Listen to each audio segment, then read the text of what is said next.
વડોદરાની સરકારી નર્સિંગ કોલેજના ભોજનમાંથી ઈયળ, જીવાત અને ધનેરા નીકળતા વિદ્યાર્થીઓમાં રોષ। હોસ્ટેલના ભોજનના ફોટા સામે આવ્યા છે, જેમાં ક્યાંક ભાતમાં જીવાત જોવા મળે છે તો ક્યાંક રોટલીમાં ધનેરા આંટા મારી રહ્યા છે।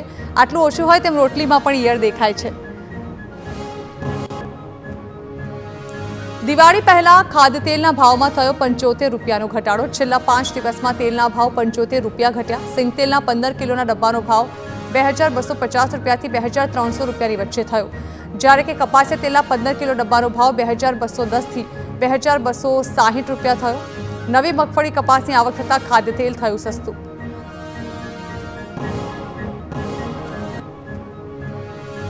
વડોદરામાં ધારાસભ્ય ચૈતર વસાવા શરતી જામીનને આપશે પડકાર। શરતી જામીનને ચૈતર વસાવા સુપ્રીમ કોર્ટમાં પડકારશે। એસસીએ ડેડિયાપાડામાં પ્રવેશ ન કરવાની શરતે આપ્યા છે જામીન। ચૈતર વસાવાએ કહ્યું કે મત વિસ્તારમાં પ્રવેશ વગર વિકાસના કામો કેમ થશે? ડેડિયાપાડામાં મારો પરિવાર છે। સુરેન્દ્રનગરના ચૂડામાં 40 વર્ષ જૂની પાણીની ટાંકીને ધરાશાયી કરી દેવામાં આવી। જર્જરિત થઈ જતા તંત્રએ ટાંકીને ઉતારી લીધી।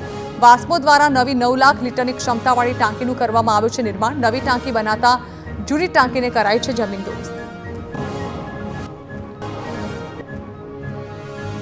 ભાવનગરના મહુવા તાલુકામાં સતત બીજા દિવસે વરસાદ। ગ્રામ્ય વિસ્તારમાં ફરી જામ્યો વરસાદી માહોલ।